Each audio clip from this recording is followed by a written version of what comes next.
नमस्कार, मैं उपेंद्र यादव गाजीपुर से आई इस खबर को आप क्राइम की एक सामान्य रिपोर्ट न समझे। सिर्फ इसे एक मौत का आंकड़ा मत मानिए, क्योंकि यह सिर्फ एक मौत नहीं, यह पूरे सिस्टम की मनमानी प्रक्रिया का ताजा अध्याय है। यह लाठी नहीं, लोकतंत्र के सीने पर गिरी लाठी है।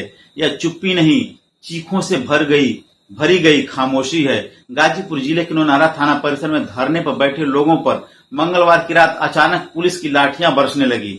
यानी रात के अंधेरे में लाठी का उजाला होने लगा। वो रात गहरी थी, बिजली भी चली गई थी, लेकिन जो रोशनी लाठीचार्ज ने फैलाई वो बहुत कुछ उजागर कर गई। उस रोशनी में एक 35 वर्षीय युवक सियाराम उपाध्याय उर्फ जोखू की जिंदगी उजड़ गई, खत्म हो गई, मौत हो गई। धरना देने वाले कौन थे? ग्रामीण। मुद्दा क्या था? बिजली का खंभा। आपने सही सुना, बिजली विभाग का एक खंभे की गुहार में एक जीवन चला गया।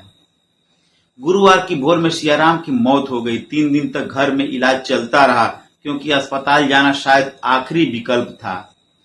अब सवाल उठता है, क्या एक घायल व्यक्ति की देखरेख की जिम्मेदारी सिर्फ उसके परिवार की है?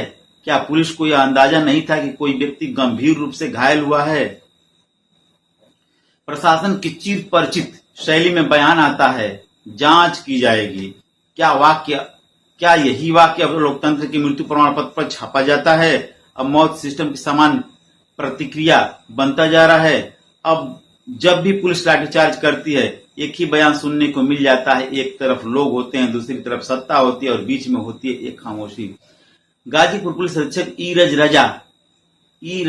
राजा ने कहते हैं कि धरना दे रहे लोगों को समझाया गया था, हटाने की कोशिश की गई थी और बिजली जाने पर अफरा तफरी मच गई। क्या अफरा तफरी का मतलब जानलेवा लाठीचार्ज होता है? घटना के बाद भाजपा के पूर्व जिला अध्यक्ष विजेंद्र सिंह, राजेश राय बागी, जिला अध्यक्ष ओम प्रकाश राय और अन्य नेता घटनास्थल पर पहुंचे।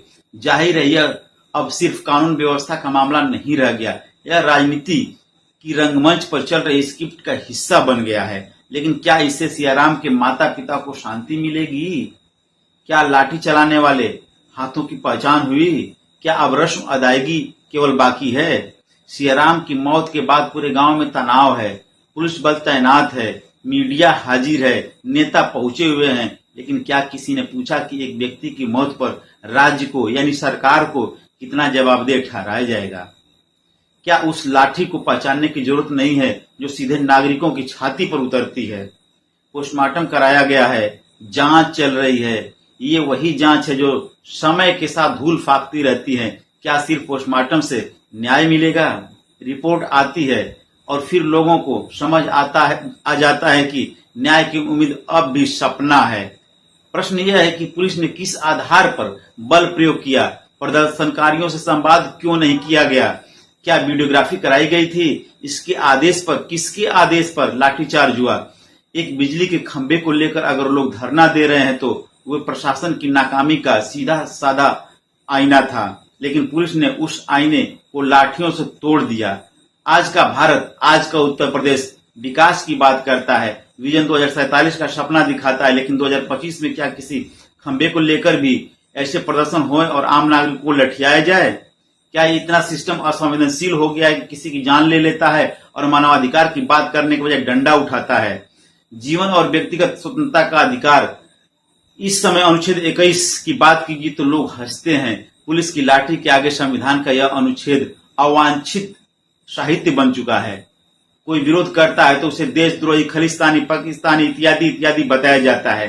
कोई सवाल पूछता है तो उसे एजेंडा चलाने वाला बता दिया जाता है और कोई धरना देता है तो उस पर लाठियां बरसाई जाती हैं। यह नीति है, तोड़ो, दबाओ, चुप कराओ।